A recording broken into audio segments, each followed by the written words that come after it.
தோழர்களே, நான் சுந்தரவள்ளி. தமிழ்நாட்டினுடைய சட்டமன்றத்துல பல சம்பவங்கள் நடந்திருக்கு. அண்ணன் விஜய் அவர்கள் எதிர்கட்சிகிட்ட மன்னிப்பு கேட்டிருக்கிறாங்க. ஒரே நாள்ல 3 அமைச்சர்களுடைய பேச்சு, இன்னும் கூடுதலாகவே அமைச்சர்களுடைய பேச்சு அவை குறிப்பில் இருந்து நீக்கப்பட்டிருக்கிறது. வாய்க்கு வந்ததெல்லாம் பேசி அமைச்சர்கள் அட்டி வாங்கி இருக்கிறாங்க. உதயநிதி ரொம்ப தரமான சம்பவத்தை சட்டமன்றத்துல செஞ்சிருக்காரு. என்ன நடக்குது தோழர்களே? சட்டமன்றம் அப்படின்னாலே மக்கள் பிரச்சனையை விவாதிக்கின்ற மன்றம். அதுக்குதான் மக்கள் தேர்ந்தெடுத்து உங்களை அனுப்பி இருக்கிறாங்க. ஆனா இன்றைக்கு இந்த காலகட்டத்துல விஜய் ஆட்சிக்கு வந்த பிறகு சட்டமன்றங்கள் சண்டை கூடாரமாக மாறி இருக்கு. மக்கள் பிரச்சனை குறித்து பேசுவதற்கு அஞ்சுறாங்க விஜய் குரூப். மக்கள் பிரச்சனைகளை தெரியவே தெரியாது முதல்ல அவங்களுக்கு. அதை குறித்து தெரிந்து கொள்ளவும் முயற்சி எடுக்கல. சட்டமன்றத்தில் அவை குறித்து எதிர்கட்சி கேள்வி எழுப்பும் போது பொறுப்போடு நின்று பதில் சொல்லணும். அதையும் செய்யல. தப்பும் தவறுமா போயிட்டு இருக்குங்க இந்த ஆட்சி. அதுல பாத்தீங்கன்னா இன்னைக்கு பல அமைச்சர்களுடைய பேச்ச அவை குறிப்புல இருந்து நீக்குறாங்க. பொதுவா அவை குறிப்புல இருந்து யார் பேச்ச நீக்குவாங்க? எதிர்கட்சி பேச்சதான் நீக்குவாரு அவைத்தலைவர். எதிர்கட்சி மரியாதை இல்லாம பேசிட்டீங்க, எதிர்கட்சி இந்த வார்த்தையை விட்டுருக்கணும், எதிர்கட்சி இப்படி பண்ணிட்டீங்க, எதிர்கட்சி இது சொல்லிட்டீங்க, அப்படிதான் நடந்திருக்கு இதுவரை. ஆனா என்னுடைய அரசியல் அறிவு கேட்டி முதல்ல இத்தனை அமைச்சர்களுடைய பேச்சு ஒரு அவை குறிப்புல இருந்து நீக்கப்படுதுன்னா அது தாவே காட்சியில தான். அதுல இன்னைக்கு யாரு தெரியுங்களா? வனத்துறை அமைச்சரும் ஒருத்தர் எந்திரிக்கிறாருங்க. என்ன கருணாநிதி, முன்னாள் அமைச்சர் கருணாநிதியை அப்படியே வந்து அடுக்கு மொழியில பாராட்டுறீங்க, அப்படியாகணும் உச்ச ஸ்தாயில கத்திட்டாரு. உடனே அமைச்சரை பார்த்துட்டு நீங்க உட்காருங்க, பேச வேணாம், உட்காருங்க, அவரை மைக்க முதல்ல ஆஃப் பண்ணுங்க, மைக் கொடுக்காதீங்க அப்படின்னு அவைத்தலைவர் பேசுகிற ஒரு இடத்துக்கு இந்த அமைச்சர் தள்ளப்பட்டார். பாருங்க. வனத்துறை அமைச்சர் உட்காருங்க. வனத்துறை அமைச்சர் உட்காருங்க. வனத்துறை அமைச்சர் உட்காருங்க. மைக் கொடுக்க வேணாம். அமைச்சர் உட்காருங்க. உறுப்பினர் உட்காருங்க. குறுக்க பேசாதீங்க. உறுப்பினர் நீங்க குறுக்க பேச அனுமதி இல்லை. உட்காருங்க. உறுப்பினர் உறுப்பினர் உட்காருங்க. திமுகவை குறித்து பேசுறதுக்கு வர்றாரு ஆதவர்ஜுனா. 2வது அடி வாங்கின ஆளு ஆதவர்ஜுனா. இவர் பேச வந்த உடனே திமுக காரங்க கத்துறாங்க, என்ன திமுகன்னு சொல்லிட்டு பேச வர்ற அப்படின்னு. அப்ப கத்தும் போது ஆதவர்ஜுனா உடனே உணர்ச்சி வசப்படுவாரு. பயங்கர கம்பீரமா எந்திரிச்சு நின்று நான்லாம் தமிழ்நாட்டை ஒத்த கையில நிப்பாட்டு வேண்ட அளவு பேசுவாரு. அவர் அங்கேயும் போய் சொல்றாரு, 57 பேர் தான் நீங்க, நாங்கெல்லாம் நினைச்சா எதிர்கட்சி தலைவர் பேசவே முடியாது. இது சுத்தமான மிரட்டல். நேத்து நேரம் நீ வந்திருக்க, இந்த மிரட்டல இவங்க தான் எதிர்கட்சிகள் தான் உனக்கு கொடுக்கணும்.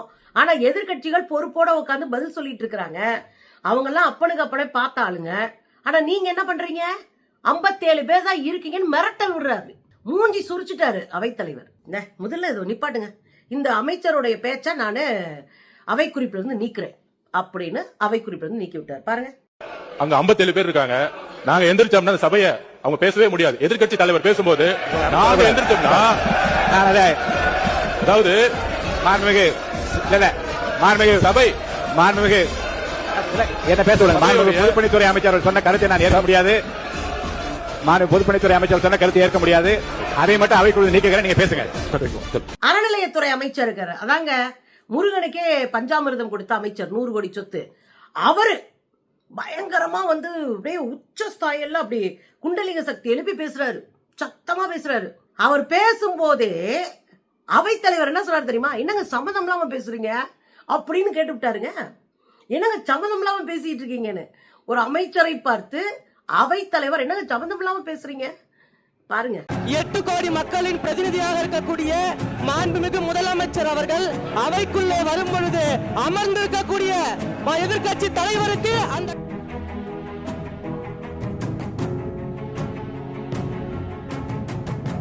சம்மதம் இல்லைங்க. ஆக அமைச்சர்கள் பேச பேச அவை குறிப்பில் இருந்து நீக்கப்பட்டது. அப்ப அவை குறிப்பில் இருந்து நீக்கப்பட்டுச்சுன்னா என்ன காரணம்? நீங்க பேசினது உண்மை இல்லை, அல்லது நீங்க பேசினது அவை மரபுக்கு ஏற்றது இல்லை அப்படின்னு தானே பொருள். இன்னொரு பக்கம் பாத்தீங்கன்னா ஒன்னொன்னா போய் அடி வாங்கிட்டு வராங்க. ஒரு முறையில நான் பாலபாரதி அவர்களுடைய அறையில தங்கியிருக்கேன். கொஞ்சம் பேருக்கு அது தெரிஞ்சிருக்கும். நான் ஏதோ ஒரு எம்ப்ளாய்மெண்ட் ஆபீஸ்ல ஏதோ பதியறதுக்காக நான் வந்தேன் அந்த காலத்துல. அப்ப நான் பதிய வரும்போது பாலபாரதி அவர்களுடைய அறையில தங்கும் போது நான் வந்து சேரும் போது அதிகாலை 2:45 3 மணி இருக்கும். அந்த இடத்துக்கு போய் சேரும்போது பஸ்ல வந்து சேர்ந்த போது காலையில போய் பதியணும். நான் போய் பாத்தீங்கன்னா அவங்க உட்காந்து குறிப்பெடுத்துக்கிட்டு இருக்காங்களே 2:45 3 மணிக்கு. குறிப்பெடுத்துட்டு இருக்காங்க. பக்கத்துல ஒரு சேலை காஞ்சிட்டு இருக்கு, அத்தான் காலெல்லாம் கட்டிட்டு போறாங்களா, இப்ப குறிப்பெடுத்துட்டு இருக்காங்க நடுராத்திரி. அப்படியான சட்டமன்றம் தான் தமிழ்நாட்டினுடைய சட்டமன்றம். இவங்க யாருமே குறிப்பெடுக்கிறது இல்ல, போய் எதையாவது சொல்லி சமாளிச்சுக்கலாம் விடுங்க அப்படின்னு நம்பிக்கிட்டு வர்றாங்க. போதை ஒழிக்கவே இல்லைங்க. திமுக தான் போதையை வளர்த்து விட்டுச்சு. போதை பொருள் ஒழிப்புல திமுக தோற்றுச்சு, ஃபெயிலியர் அப்படின்னு பலரும் பேசிட்டு இருந்தாங்க. அப்போ உதயநிதி எந்திரிச்சு ஒரு கேள்வி கேட்கிறாரு. நீங்க இப்போ விடுதலை நாள் வந்துச்சுல, சுதந்திர தினம் அன்றைக்கு ஒரு 15 காவலருக்கு நீங்க மெடல் கொடுத்தீங்க, பாராட்டு பத்திரம் கொடுத்தீங்க, அவங்களுக்கு விருது கொடுத்தீங்க. அந்த 15 பேர் எதுக்காக விருது கொடுத்தீங்க? அந்த 15 பேர் எதுக்காக விருது கொடுத்தீங்க? ஓராண்டு காலமாக நல்லா செயல்பட்டாங்கன்னு விருது கொடுத்துருக்கீங்க. அப்புறம் எங்க ஆட்சி சரியில்லைன்னு சொல்றீங்க அப்படின்னு கேட்கிறாரு. உடனே இந்த சாராயத்துறை அமைச்சர் இருக்காருல்ல, சாராய அமைச்சர், அவர் எந்திரிச்சுக்கிட்டு விருது கொடுக்கறதுனா புதுசா, அது அம்மா காலத்துல இருந்தே கொடுக்கப்பட்டு இருக்கு. இவங்களுக்கு ஒரு நம்பிக்கை இருக்குங்க.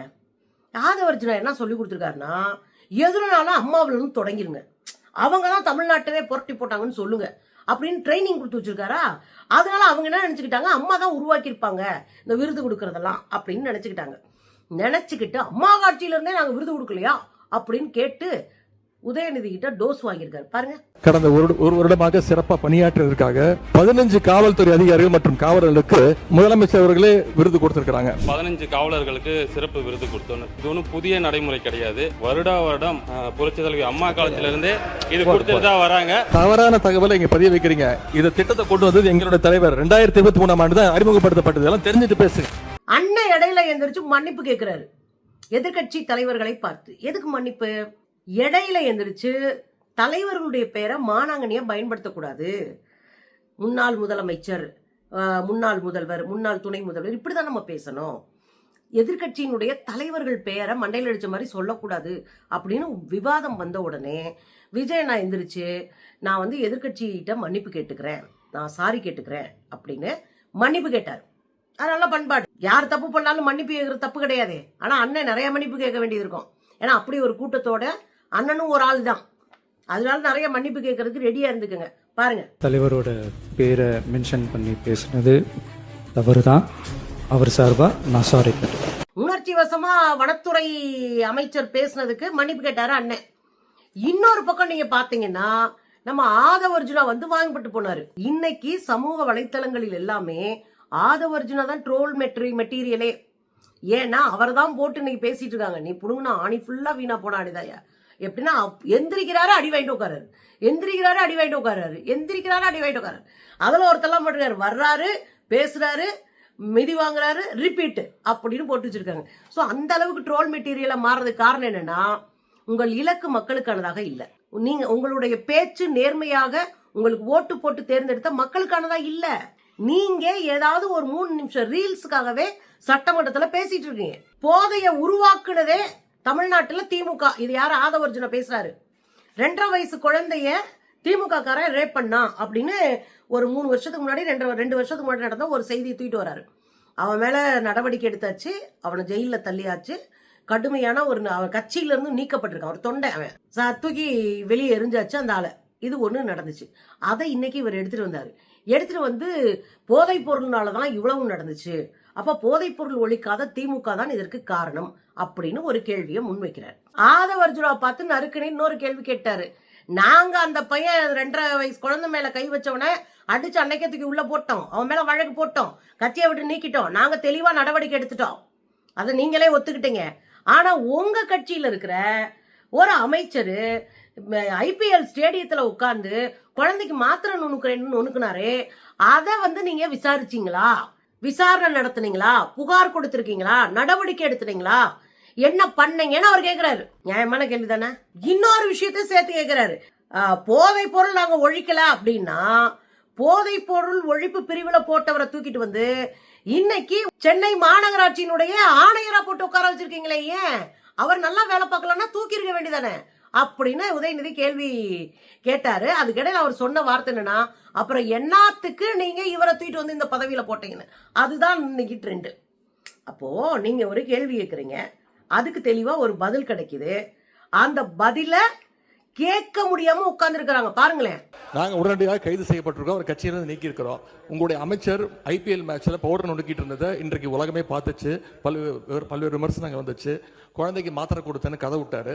அதற்காக ஏதாவது விசாரணை நடத்திருக்கீங்களா, புகார் எடுத்திருக்கீங்களா, ஏதாவது நடவடிக்கை எடுத்திருக்கீங்களா கேட்க விரும்புகிறேன். உண்மை என்ன அப்படின்னா, போதைப் பொருள் குறித்து ரொம்ப அப்படியே உணர்ச்சி பெருக்கில் பேசினாரு ஆதவ அர்ஜுனா. எனக்கு என்னன்னா, உங்க குடும்பமே போதைப் பொருள் கடத்தல மாட்டி இருக்கிறாங்க, உங்க குற்றம் சாட்டப்பட்டிருக்காங்க, CBI வழக்கு இருக்கு. அதுலயும் பாத்தீங்கன்னா ஜான் பிரிட்டோ உங்க மாமியாருடைய தம்பியோ அண்ணனோ, அப்புறம் உங்க மாமியாரு லீமா ரோஸ், உங்க மனைவி டெய்சி, இவங்க எல்லாருமே அந்த குற்ற வழக்குல மாட்டியிருக்காங்க. நீங்க சின்ன சின்ன போர்ட்டு துறைமுகங்களுக்கான பொறுப்பு அமைச்சர் நீங்க. அப்ப போர்ட் வழியா தான் பெரும்பாலான கடத்தல் நடக்குது. இவ்வளவு சந்தேக புள்ளிகள் உங்களுக்கு எதிரா இருக்கு. நீங்களாம் முதல்ல போதை ஒழிப்பு குறித்து பேசலாமா? உங்க குடும்பமே போதை மருந்து கடத்திட்டு இருக்குன்னு பேசப்பட்டு இருக்கு. அதை சரி பண்ண வேண்டாமா நீங்க? அதன் மேல என்ன நடவடிக்கை எடுத்தீங்க? ஆனா உக்கிரமா போதை ஒழிப்புக்கு என்ன அது? அதுல இன்னொரு விஷயம் என்ன அப்படின்னா, இவர்கள் பெண்கள் பாதுகாப்பு குறித்து பேசுறாங்க. 2.5 வயசு குழந்தை தப்பு, எவன் பண்ணாலும் தப்பு தான், அது வேற. ஆனா நீங்க என்ன பண்ணிருக்கீங்க? தொடர்ந்து ஒரு பத்திரிகை திருப்புனா 4 பொது சமூகத்தில் நடக்கிற பாலியல் குற்றமா இருக்கும், அதுல 4 தாவேகா செய்யற பாலியல் குற்றமா இருக்கும். எனக்கு தெரிஞ்சு எந்த கட்சியிலும் இம்புட்டு பாலியல் குற்றவாளி இல்லைங்க. இதுக்கு முன்னாடி பாஜக இருந்துச்சு, பாஜகவை பின்னுக்கு தள்ளி முன்னாடி போயிருக்கிறது தாவேகா. ஸ்ரீவைகுண்டம் விஷயம் தெரியும். சொந்த கட்சி பெண்ணுக்கு போதை மருந்து மாதிரி, அதாவது மயக்க மருந்து கொடுத்து அவங்கள கூல்ட்ரிங்க்ஸ்ல கொடுத்து அவங்கள ரேப் பண்ணாங்க, கூட்டு பாலியல் வல்லுறவு செஞ்ச ஒரு ஆளை அங்க இருக்கிற MLA சரவணன் பாதுகாப்பா வச்சுக்கிட்டாரு. நடவடிக்கையே கிடையாது. IPL ஸ்டேடியத்தில் உட்காந்து மாத்திரை நுணுக்குனவருக்கு மேல நடவடிக்கையே கிடையாது. 1.5 டன்னு குட்காவை கடத்தினவர் சாயந்தரமே காவல் நிலையத்தினுடைய ஜாமீன்ல வெளியே போறாரு. 5 பாக்கெட் வச்சிருந்தவங்க அடிச்சே கொல்லப்பட்டாங்க குட்கா.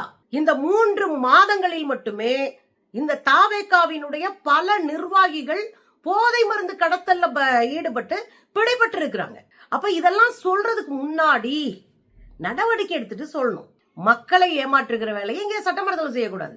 அதனாலதான் வச்சு சம்பவமா செஞ்சு விட்டுருக்காங்க. இன்னைக்கு அவங்க கூட இருக்கிற அவைத்தலைவரும் எதிர்கட்சி தலைவரும் சரியான சம்பவம் பண்ணியிருக்கிறாங்க. பார்க்கறதுக்கே நல்லா இருந்துச்சு.